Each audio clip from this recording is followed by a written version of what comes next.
सुंदरवन पर इस साल कुदरत की ऐसी मार पड़ी थी कि हर तरफ सिर्फ सन्नाटा और सूखा ही नजर आ रहा था। पक्षियों के लिए भोजन का एक एक दाना जुटाना मुश्किल हो गया था। नीम के एक पुराने पेड़ पर रानो चिड़िया अपने दो नन्हे बच्चों गुड़िया और कुकू के साथ बैठी थी। मम्मा, पेट में बहुत जोर से चूहे कूद रहे हैं। हाँ मम्मा, कल भी आपने सिर्फ पानी पिलाकर सुला दिया था, अब तो उड़ने की भी हिम्मत नहीं बची। धैर्य रखो मेरे बच्चों, हिम्मत हारने से पेट नहीं भरता। जब तक तुम्हारी माँ के पंखों में सांस है, मैं तुम दोनों को भूखा नहीं सोने दूंगी। मैं अभी भोजन की तलाश में निकलती हूँ। रानो भोजन ढूंढते ढूंढते जंगल की सीमा लांघकर इंसानों की बस्ती की तरफ आ निकली। वहाँ उसने देखा कि एक किसान अपने खेत में ताजे बैंगनों की तुड़ाई कर रहा था। खेत के एक कोने में बैंगनी रंग के बड़े बड़े चमकदार बैंगन लटके हुए थे। किसान ने कुछ पके हुए बैंगनों के बीज खेत की मेड़ पर फेंक दिए थे। अरे वाह, इतने सुंदर और रसीले बैंगन! अगर हम पक्षी सिर्फ दूसरों के भरोसे दाना ढूंढते रहेंगे तो हर साल सूखे में भूखे मरेंगे। क्यों ना मैं इन बैंगन के बीजों को अपने घर ले जाऊं? अगर मैं अपनी मेहनत से खेती करूं तो हमारे पास पूरे साल के लिए भोजन का इंतजाम हो जाएगा। रानो ने बिना देर किए अपनी चोंच से बैंगन के सबसे स्वस्थ और पके हुए बीजों को एक एक करके चुनना शुरू किया और उन्हें सुरक्षित उठाकर अपने जंगल की ओर उड़ चली। घर पहुंचकर रानो ने अपने घोंसले के पास पड़ी सूखी और बंजर जमीन को साफ करना शुरू किया। वो अपनी छोटी सी चोंच से सख्त मिट्टी को कुरेदती और बीजों के लिए गड्ढे बनाती। तभी वहाँ से कामचोर और आलसी कालू कौवा गुजरा। रानो को मिट्टी में मेहनत करते देख वो जोर जोर से काव काव करके हंसने लगा। अरे ओ रानो, तेरा दिमाग तो ठिकाने पर है ना? इस कड़ी धूप में तू ये क्या बेवकूफी कर रही है? मिट्टी में चोंच मार मार कर अपनी चोंच तोड़ लेगी क्या? कालू भाई, मैं अपने परिवार के लिए बैंगन की खेती करने की तैयारी कर रही हूँ। बीजों को बोने के लिए मिट्टी को नरम करना पड़ता है। अरे सुनो सुनो, जंगल के पक्षियों, रानो चिड़िया अब किसान बन गई है। अरे पगली, पक्षी कभी खेती करते हैं? खेती इंसानों का काम है। इस कंकड़ पत्थर वाली जमीन पर कुछ नहीं उगने वाला। तेरी मेहनत पानी में जाएगी। कालू भाई, मेहनत कभी बेकार नहीं जाती।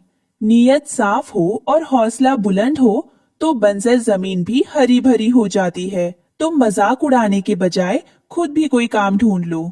रानो ने कालू की बातों पर ध्यान नहीं दिया। उसने जमीन में करीने से बीज बो दिए, लेकिन असली चुनौती थी उन बीजों को सींचना। नदी काफी दूर थी। रानो सुबह सूरज निकलने से पहले उठती और अपनी चोंच में बाल्टी पानी भर भर कर लाती और खेत में छिड़कती। मम्मा, हम भी आपकी मदद करेंगे। हम छोटे छोटे पत्तों में पानी की बूंदें भर कर लाएंगे।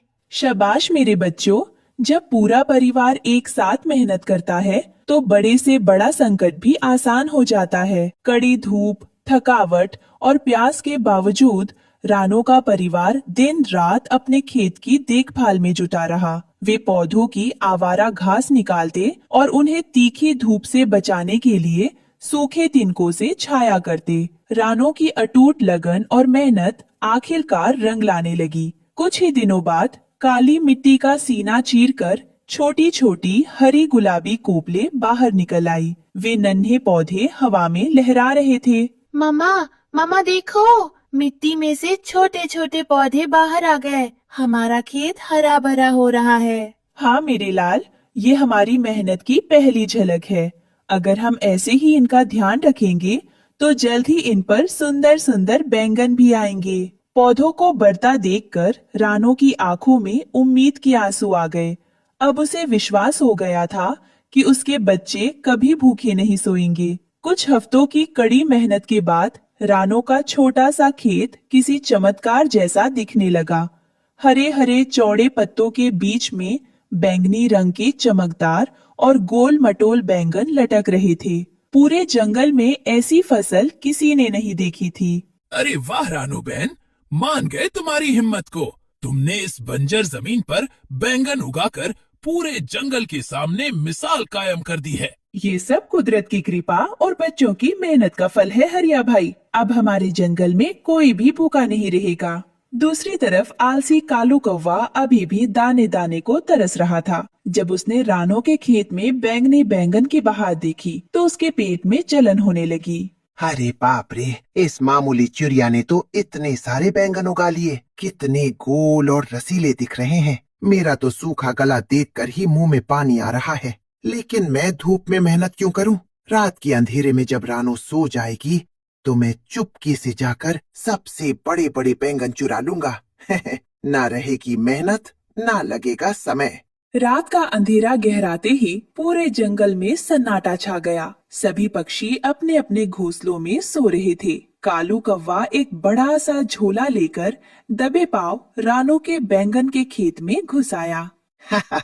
रानो पगली सो रही होगी और यहाँ मैं उसकी पूरी फसल पर डाका डालूंगा। आज तो बैंगन का भरता बनाकर खाऊंगा। कालू जैसे ही एक बड़े और पके हुए बैंगन को तोड़ने के लिए आगे बढ़ा, वो इस बात से बेखबर था कि रानो ने अपने खेत के चारों तरफ सुरक्षा के लिए कांटेदार झाड़ियां और सूखी लताएं बिछा रखी थी। अंधेरे में कालू का पैर सूखी कांटेदार झाड़ियों में बुरी तरह उलझ गया। उसने जैसे ही पैर छुड़ाने के लिए जोर लगाया, तीखे कांटे उसके पंजों और पंखों में गर गए। मम्मा रे, बचाओ, कोई मुझे बचाओ, मेरे पंजों में सुइयां चुभ रही हैं, बचाओ। कालू दर्द से छटपटाने लगा। उसके फरफराने से खेत में बिछी सूखी लताएं बजने लगी और उसकी चीख पुकार से पूरा जंगल जाग उठा। शोर सुनकर रानो चिड़िया, हरिया तोता और जंगल की बाकी पक्षी तुरंत मौके पर पहुंच गए। हरिया तोते के हाथ में लालटेन थी। लालटेन की रोशनी में कालू झोले के साथ कांटों में फंसा हुआ रंगे हाथों पकड़ा गया। कालू, तुम्हें जरा भी शर्म नहीं आती? जब रानो दिन रात एक करके पसीना बहा रही थी तब तुम उसका मजाक उड़ा रहे थे, और आज जब उसकी मेहनत का फल आया तो तुम चोरी करने आ गए। ये कालू बहुत कामचोर और धोखेबाज है। इसे जंगल से बाहर निकाल देना चाहिए। मुझे माफ कर दो रानो बहन, मुझसे बहुत बड़ी गलती हो गई। मैं कई दिनों से भूखा था, इसलिए लालच में आ गया। मुझे इन कांटों से निकालो, बहुत दर्द हो रहा है। कालू को रोता और तड़पता देखकर रानो का दयालु दिल पिघल गया। उसने बिना किसी गुस्से के कालू के पंजों से एक एक करके सारे कांटे निकाले और उसे आजाद किया। फिर रानो अपने खेत में गई और दो सबसे बड़े और ताजे बैंगन तोड़कर कालू के हाथों में रख दिए। कालू भाई, अगर तुम भूखे थे तो तुम सीधे मांग सकते थे। मैं तुम्हें कभी मना नहीं करती, लेकिन चोरी करना बहुत बड़ा पाप है। दूसरों की मेहनत पर डाका डालकर पेट तो भरा जा सकता है, पर सुकून कभी नहीं मिलता। रानो बहन, मैंने तुम्हारा इतना मजाक उड़ाया, तुम्हारी फसल चुराने आया, फिर भी तुमने मुझे माफ कर दिया और खाना भी दिया। आज मुझे एहसास हो गया कि मेहनत की रोटी में ही असली इज्जत और स्वाद है। अगर तुम चाहो कालू भाई, तो मैं तुम्हें भी बैंगन के बीज देती हूँ। तुम मेरे साथ काम सीखो और अपने घर के पास खेती करो। उस दिन के बाद से कालू कौवे का जीवन पूरी तरह बदल गया। उसने अपना आलस और कामचोरी हमेशा के लिए छोड़ दी। रानो की मदद से कालू ने भी अपने घर के पास जमीन साफ की और बैंगन के बीज बोए। धीरे धीरे रानो की इस पहल से प्रेरणा लेकर जंगल के दूसरे पक्षियों ने भी छोटी छोटी खेती करना शुरू कर दिया। अब सुंदर वन में कोई भी पक्षी भूखा नहीं सोता था। रानो चिड़िया की सूझबूझ, मेहनत और दयालुता ने पूरे जंगल को खुशहाल बना दिया था। हमारी मम्मा सबसे प्यारी और सबसे महान है। और इस तरह रानो चिड़िया ने ये साबित कर दिया कि कठिन से कठिन समय में भी अगर इंसान या पक्षी मेहनत, ईमानदारी और दयालुता का रास्ता चुने तो वो अपनी किस्मत खुद लिख सकता है।